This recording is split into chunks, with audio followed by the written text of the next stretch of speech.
This is the Waupaca County Board of Supervisors meeting.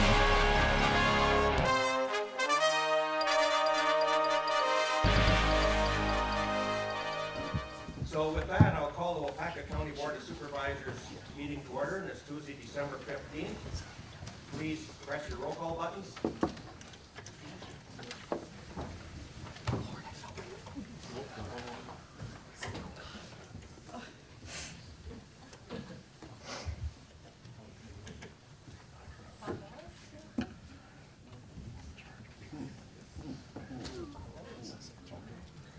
Roll call shows 26 members present, 1 member absent.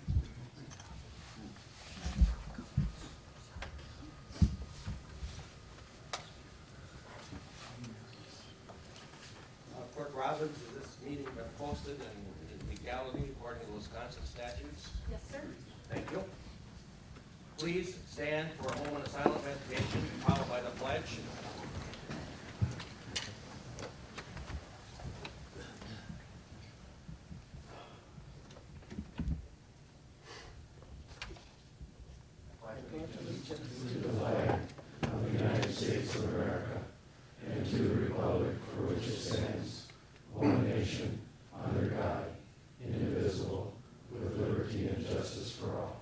Thank you. Okay, we will need to approve the agenda that was sent to you. Is there a motion for approval? There is a motion by Mr. Peterson and a second by Mr. Sorensen. Any questions discussing involving that? Please vote.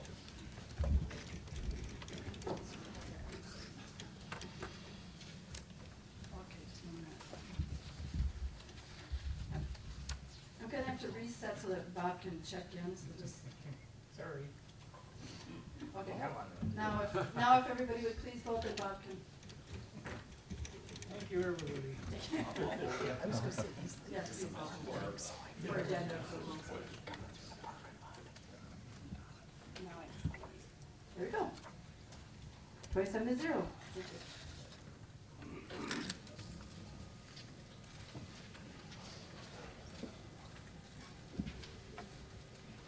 Minutes of the last meeting sent to you in the packet. There's a motion by Supervisor Hendrick for approval of those, and a second by Mr. McClellan. Questions regarding the minutes? Seeing none, please vote. Last chance to vote. Motion carries 27-0. I'm going to call up Sheriff Cardell here. He has something he'd like to say.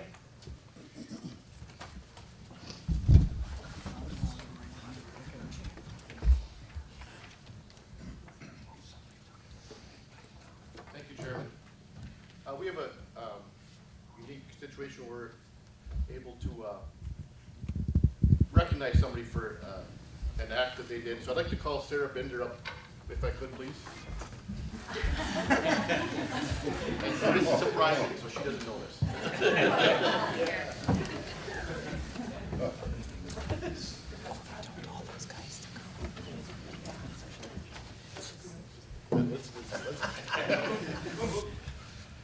I'm gonna read what we have here for a plaque.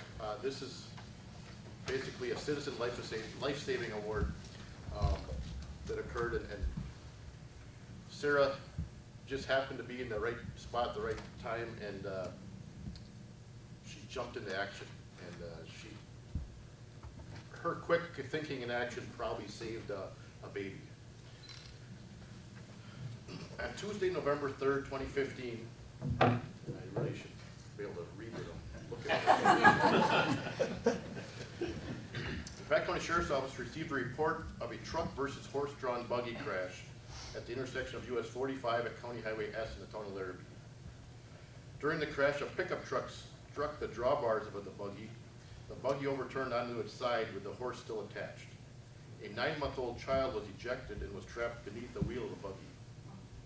The mother and child was attempting to control the horse to prevent it from dragging the buggy with the child underneath the wheel. A passing motorist, Sarah Bender, arrived immediately after the crash.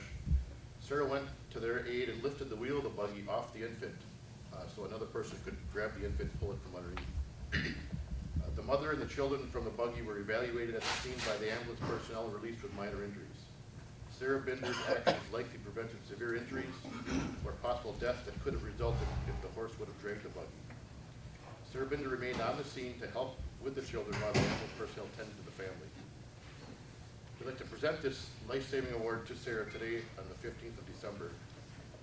And congratulate you for great work.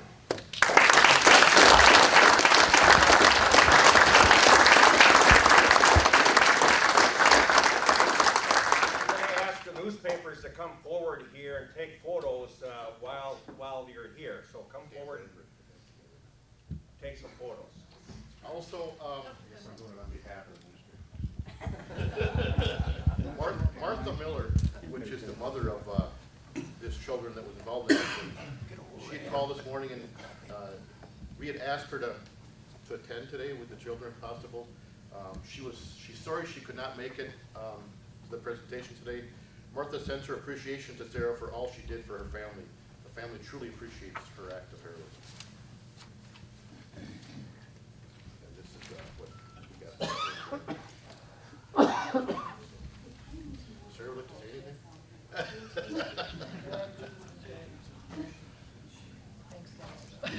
It's people like Sarah that represent, in my opinion, the people of Waupaca County. This is a great place. We have just great people in the county, and just a fine example of someone just happened to be there and saw what happened and jumped into action and didn't worry about herself or anybody else and tried to save this child. And seriously, I mean, if the horse would have took off dragging that buggy with that baby underneath, it could have been disastrous. So thank you for what you did. Just stay here a second.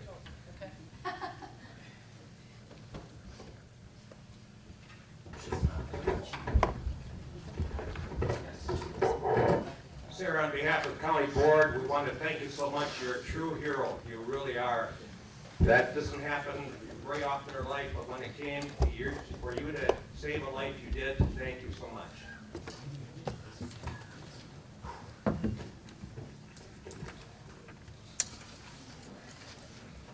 Next report we're going to have is a fraud risk prevention management response to the WCA seminar in Stevens Point. Who is reporting on that? Mary? Dwayne was there, okay. I don't know. I think everybody will be able to hear me okay. Sometimes on these seminars, when you attend them, it's a little more difficult to come back and relate it to individuals if you were not there yourself. However, this one I thought was a very good seminar. I'm not going to talk about the issue of the lady in Dixon, Illinois that embezzled $53 million. Gary can talk about her. However, the seminar was on fraud risk and prevention and management. The person that got up there to begin with says you have to assume and never can count on that the base system on trust. In other words, what he was trying to say, assume every individual you hire is going to steal from you. In a roundabout way, I think that's true. I don't care who you are, or sitting here or any place else. Sometimes they might have took a pencil or pen from your employee, you know, well, the employer, you know, so what, they're not going to miss that pin or whatever. But they're talking beyond that. Audits will not catch everything. Do not place people in the position to steal. Do not use gift cards like in the human service department or anywhere else. People you least suspect are usually the ones that are going to be stealing. There's kind of three categories they talked about: asset misappropriations, financial statement fraud, and reporting of expenses and liabilities. Asset misrepresentation is the most prevalent. It accounts for 85% of all fraud cases in the year 2014. The median loss for victims and organizations on that issue was $130,000. Financial statement fraud only accounts for about 9% of the cases. However, the greatest impact, the median loss is about $1 million. Finally, the majority of the victim organizations, 58% of them, will never recover any of the money that was taken illegally. Solution: background checks and employee testing at a bare minimum. Keep in mind approximately 88% of individuals caught committing fraud had no prior criminal record. So what can we do? We need adequate internal controls, and Heidi has been working with this committee on this as we're looking in the audit committee area on things that we can minimize so people aren't tempted to do things illegally. Establish some key fraud prevention measures in order to be proactive. Employee training. The biggest and most effective is to establish hotline for tips. It's the least expensive by far and the most effective. This will detect probably up to 50% of fraud cases a lot quicker than any other way. Finally, if when suspecting an individual, make sure you get the right people involved in the investigation. The investigation of this type will usually take up to 18 months before you even actually will charge the individual, because if we don't do the proper background checks, when you get there, all cases tossed out of court before you even get there. Some of the highlights I learned. Thank you. Thank you, Dwayne.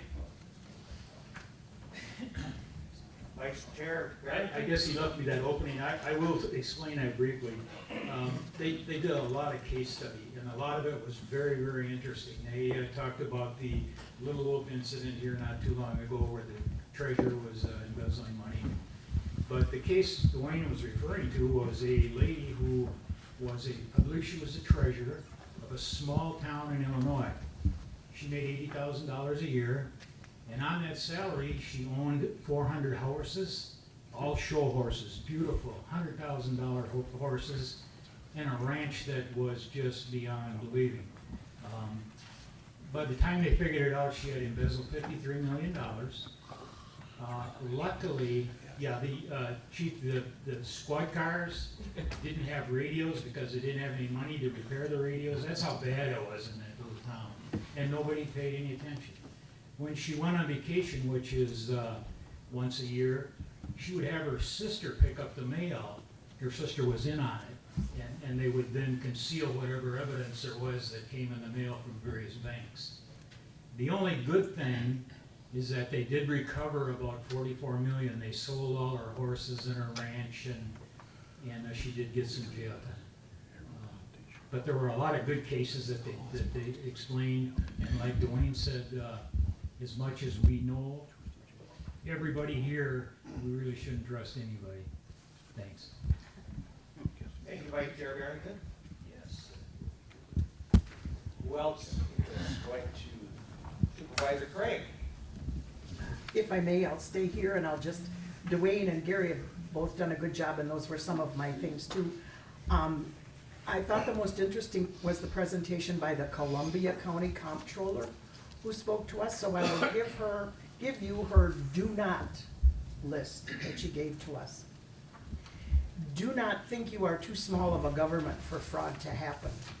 Do not assume that if it happens once, odds are it won't happen again. Do not base a system on trust. Do not assume your bank will let you know of questionable activity. Do not allow adjustments in your accounting system without review. Do not allow anyone to sign your name for you. Do not be passive in communicating with your independent auditors. Do not fail to recognize how fraud can happen in your personal life. So she said, be aware and proactive and manage risk. And I brought along the sheet that she had given to us that she said we may look at if we want to do something on the same policy kind of thing for Waupaca County. And I thought, again, it was a very informative seminar. Thank you. Thank you, Pat. Is there anyone else that'd like to report on that conference? If not, thanks a lot.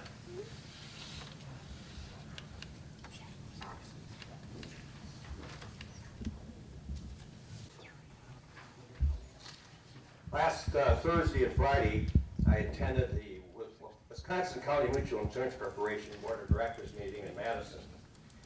Ironically, we stayed at the Edgewater Hotel, beautiful hotel, that was financed $75 million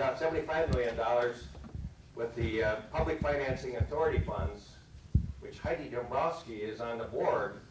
It's a big part of the WCA income and revenue that the WCA gets from this public financing, which finances entities all over the United States.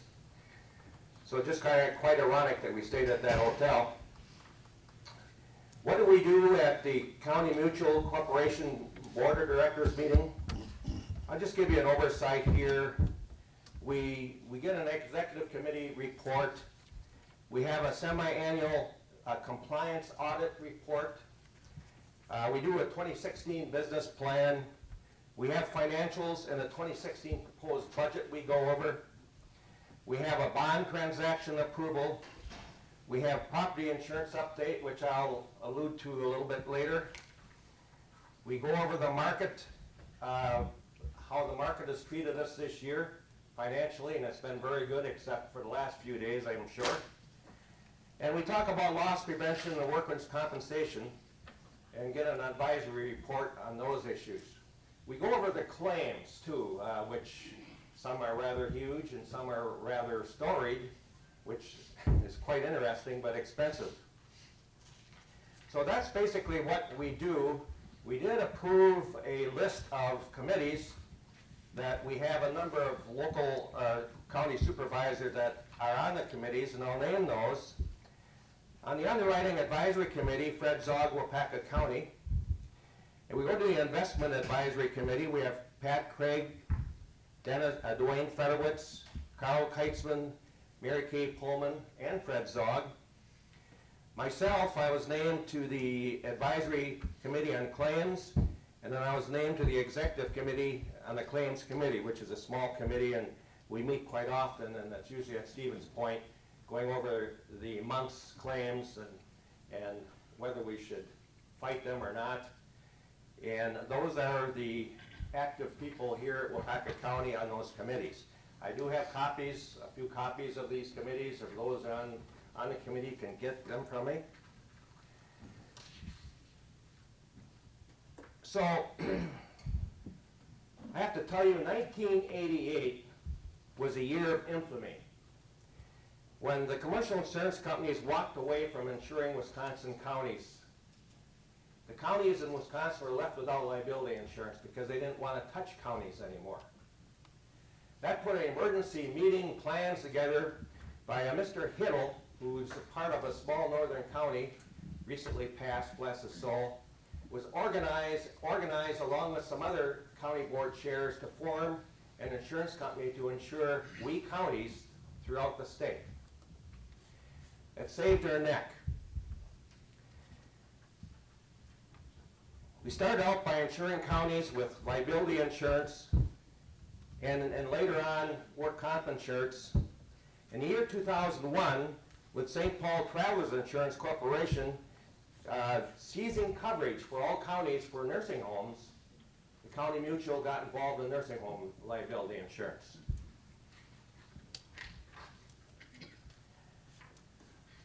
In 2015, County Mutual again stepped up to the plate to take over, to start a property insurance program. Only because the local government property insurance fund was really going down the tubes. It had large rate increases and instability because of lack of reserves, and it was, many counties couldn't even think about getting insurance from them anymore, and we did. We were part of that. So again, County Mutual stepped up to the plate. We planned all year, spring, summer, and in September we started writing property insurance.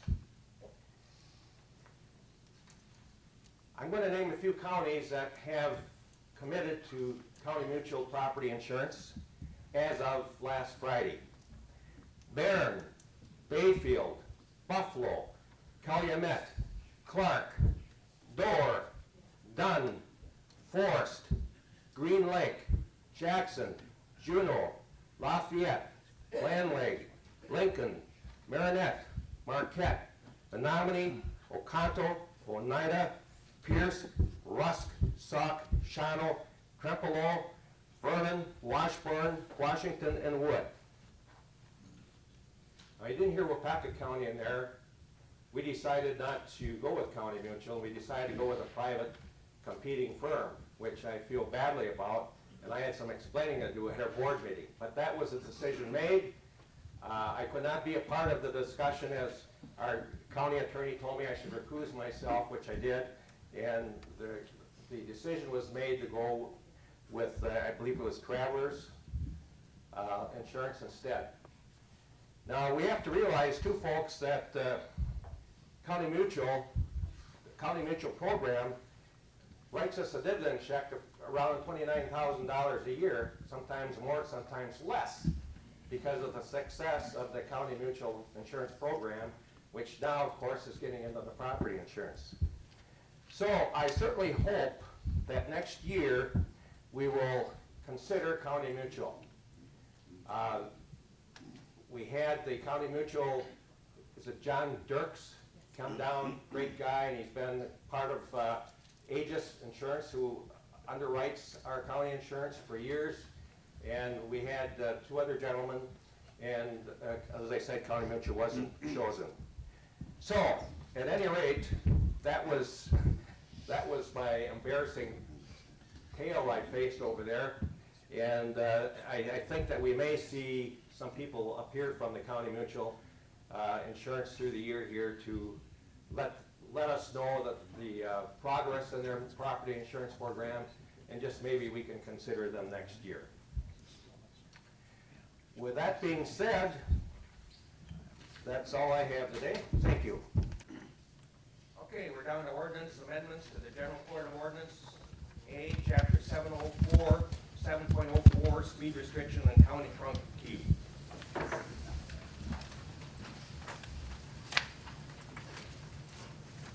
Is there a motion for that approval? There's a motion by Supervisor Craig for approval of the speed restriction and county trunk key. Is there a second? Second by Mr. Zog. Questions or discussion? Please vote.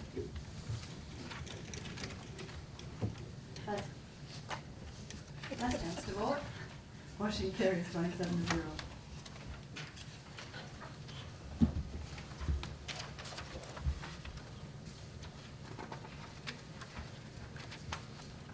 D is Chapter 34, 2015-597, Z-36-2015, Town of Lynn, Michael and Mandy Salter from RI to RR District to be consistent with the town comprehensive plan and existing land use of 1.01 acres.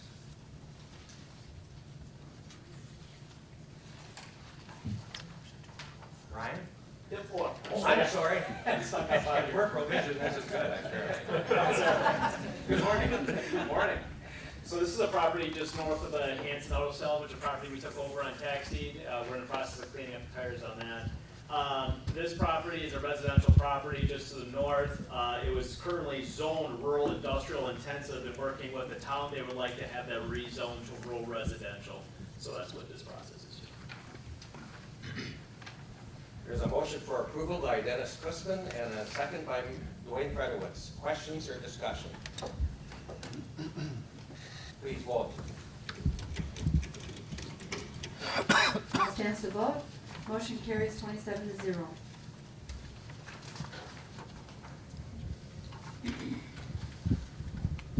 Item C is Chapter 34, 2015-598, Z-37-15, Town of Lynn, Dennis Hanson, Waupaca County from R1 to, is that I? R-I? Yep. R-I to I to AR District to be consistent with the town comprehensive plan and existing land use of, on approximately 4.50 acres.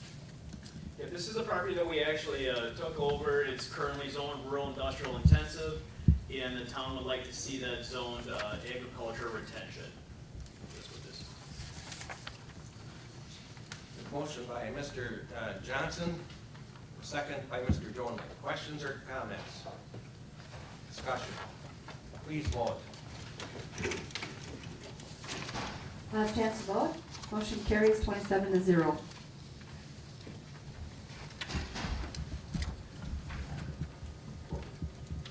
Chapter Chapter 34 is 2015-599, Z-038-15, Town of Farmington, Lloyd Anderson, from AR to AWT District to create a 5.01 acre parcel.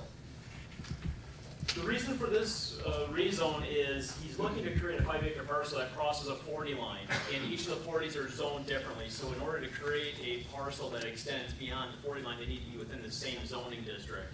So that's why we're rezoning from acreage to AWT, so they're the same zoning district to create this 5-acre parcel. Motion by Mr. Gerald Murphy for approval, and a second by Mr. Ellis. Discussion? Please vote. Last chance to vote. Motion carries 27-0.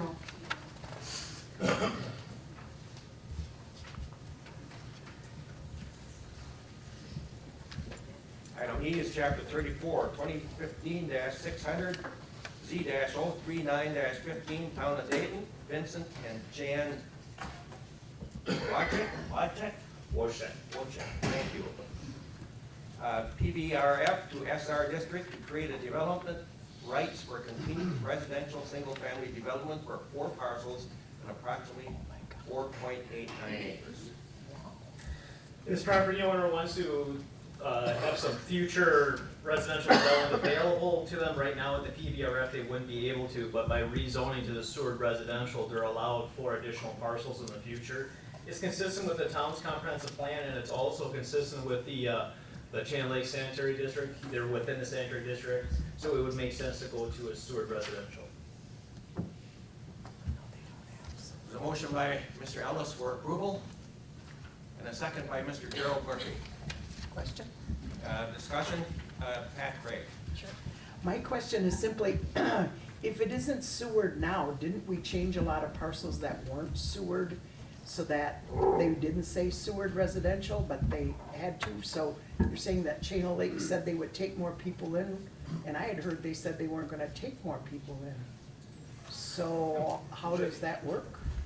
Take a comment on that, Bob? In answer to your question, Pat, the Chain Lakes District already covers this property. They've been part of it since 1974. Okay. And this little parcel, for whatever reason, was not zoned SR. So they need the zoning correction so that they can subdivide this property, sell off a lot if they want to. It's in our district, it's fronted by our plumbing in both directions. Anybody who would buy a parcel and wanted to build a house would have to hook up to the sewer, which calls for money, and they'd have to provide their own lateral. But yeah, they're more than covered. The sanitary district is not out exploring new neighborhoods to develop, but this has been there for 40-plus years. Okay, thank you. Any other questions or discussion? Please vote. Last chance to vote. Thank you, Motion carries 27-0. Thank you, Ryan.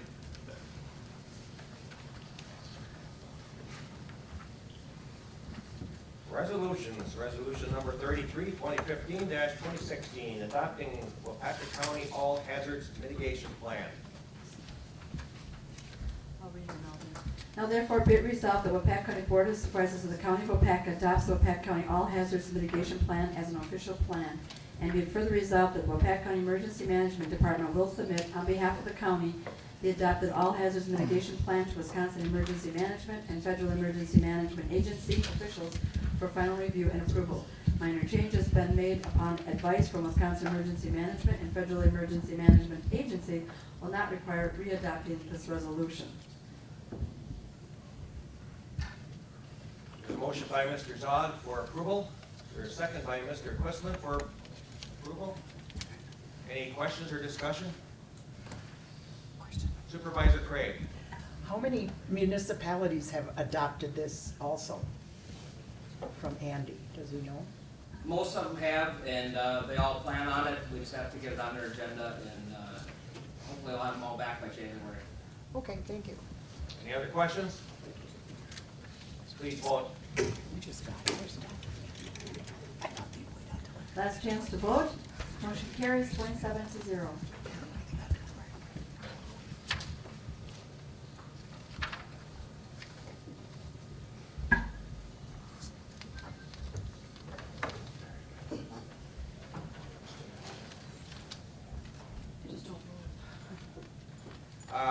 Item D is resolution number 34, 2015-2016, the Willis Travelers Liberty Insurance for the property and auto physical damage 2016.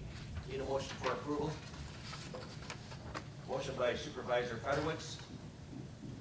Second by Supervisor Johnson. Question or discussion? Please vote.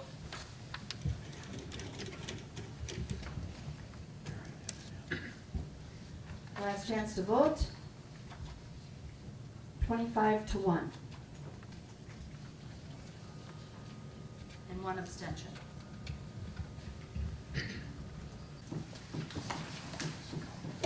Mr. Trice?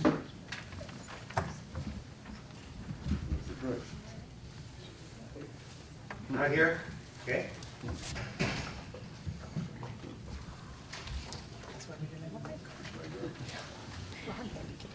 Mr. Steingraber?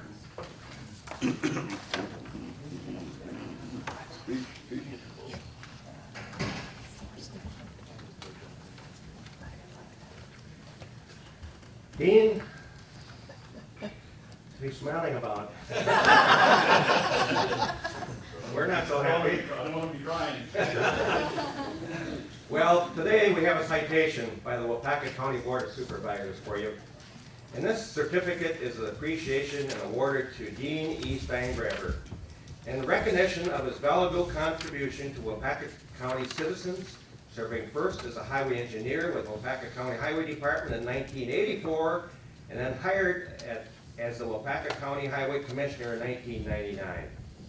For his commitment to the County Board of Supervisors, department heads, and all employees and residents and guests of the county, Waupaca County Board of Supervisors do hereby commend Highway Commissioner Dean Steingraber for his exceptional services, professionalism, and wish him continued success in his new opportunity. Signed, the County Board of Supervisors, 12/15/2015. Thank you so much, Dean. It's been a great ride, and we wish you well in the future. And don't be a stranger. Stop around once in a while. You want to say a few words? Thank you, Dick. I honestly didn't know this was on the agenda here today. Jill gave me my agenda, and then I saw it on there, and I'm on, thanks for telling me. But first of all, I want to thank Dick. I want to thank the whole county board. I'm going to try to look each and every one of you in the eye and thank each and every one of you without saying your names. You know, the support that you have given me over the years and our highway department is just short of remarkable. I want to thank you. I mean, when we came here 16 years, 9 months ago, I went, oh my God, what do we got here as far as a road system, as far as bridges, as far as where we're trying to go. And, you know, we have not finished. We're not done. We're not completed by no means. We did not complete everything. We're a long ways to go. We have a few more decades to go to catch on up and get to where we need to be. But it's a long ways from where it was 16 years ago. I just real quick, in a long career, you get to be around a lot of good people, and I want to thank some of the people that aren't even here. I think of them, and I want you to kind of just close your eyes and think about some of these names and some of the people that made contributions to Waupaca County. Jim Larn, Dewey Brown, Don Fabricius, Jim Flink, Lloyd Mayers, Don Morgan, Jim Boyer, John Trambauer, Dale Bonikowski, and the names can go on and on and on. And I'm sure I missed a few, and I apologize to those people. But they supported the highways over the years, and we appreciate that. And then I would be remiss in saying about our employees. The employees that made me look good many, many times. You know, they're out there working today, and will continue to work for years and years to come. They're good people. They're hard workers. They want to work. They want to go out there and do a lot of things for the good of the people. and for Waupaca County, 'cause that's where they live and that's where their families live, and they are very prideful in that. But I'm gonna name a few more names here. Tom Princeton, Gary Chick, Bob Carper, Dennis Bonnell, Mike Krieger, Butch Peterson, Tom Telfer, Sonny Rasmussen, Doug Golding, Bruce Golding, Joe Flynn, Dick Rowan, Jim Heinzel, Dan Schultz, and again, I'm missing a bunch of them, and they know who they are as well. All great people, and I wouldn't have been able to be able to do it without them. And I want to thank those people.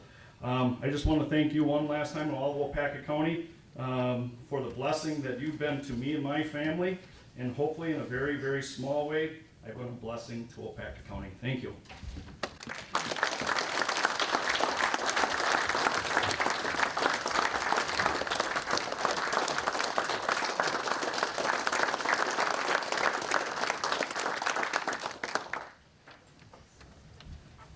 Well, the mass is almost ended, we can go in peace, we got some appointments here. 2016 official newspaper, Marion Advertiser. Correct. We will be going from the Department of Administration newspaper certification program listing. So that's the rotation we're going to be using. So next year it will be Marion Advertiser, 2016. Is there a motion for approval? No. Is there a motion for approval? There's a motion by Supervisor Chrisman and a second by Supervisor Peterson. Questions or discussion? Yes, I was given a paper this morning, excuse me, that showed the County Post West was supposed to be next year's paper. And this is, the county board can appoint whatever paper they want, but we wanted to go by the certification list of everybody who has their certification, and Waupaca County Post is actually one paper. And so the other papers didn't feel it was fair, and so you get both sides of it, so we decided to use this list to use our rotation for papers. County Post West is due next year upon approval. The regular county post, because the Okay. east and west are combined. That's right, the areas. Any other questions or discussion? Please vote.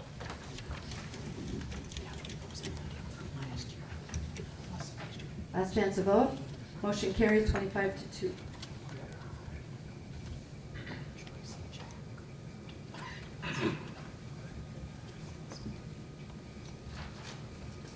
Item B is the EIP / FSP / COP DHHS Advisory Committee, Sarah Heinrich. That's easy to say. Easy to say. That's the appointment from the DHS board. Is there a motion for approval? There's a motion by Supervisor Murphy, Gerald Murphy, second by Supervisor Peterson. Questions or discussion? Please vote. Last chance to vote. Motion carries 27-0.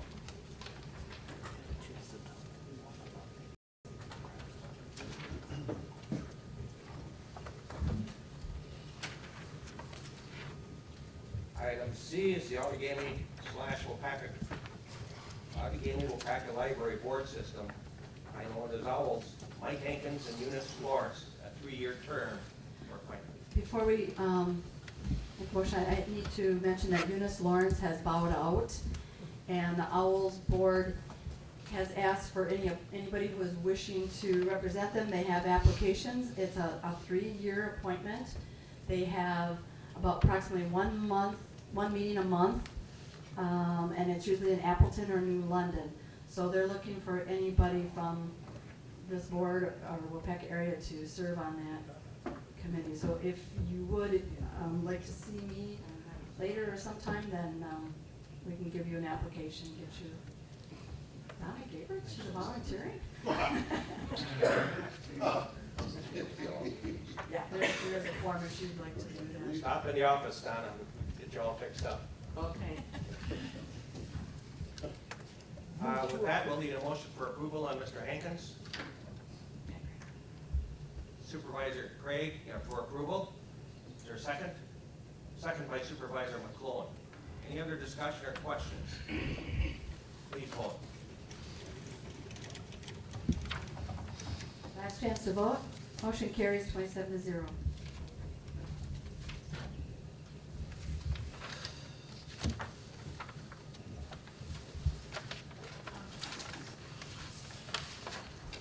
Announcements and correspondence, Clerk Robbins? I have nothing else other than what was on your sheet. The only other thing is if you have not turned in your campaign registration and declaration of candidacy, you need to do that preferably before you begin circulating nomination papers. And all nomination papers are due on January 5th at 5 p.m. Tomorrow morning, I'll be having our Waupaca County Championship third base coach join me in WTCH swimming program to talk about county business. And so, Ron at 5 after 8 and WTCH 9:60. And I believe that Mr. Jersey said he will be here in the January meeting. We have his dad, Don, here. Do you remember him? He just demolished the New London Bulldogs with 7 touchdowns one time. And he'll be here. And also Justin Dursley, Mike's son, who is a hitting coach in the White Sox organization. So I'll try to have them on late in the program, so then we can adjourn and get to meet them and mingle with the Dursleys. So that's the plan. Mr. Chairman, how many more years do we have to hear about that 7 touchdown win? Right, Bob? Well, An announcement is an announcement. It doesn't engage conversation. Okay. all right, you will hear about it in January again. With that, Mr. Mason made a motion to adjourn. Is there a second? Second by Mr. Hendry. Please vote. Last chance to vote. Motion carries 27-0.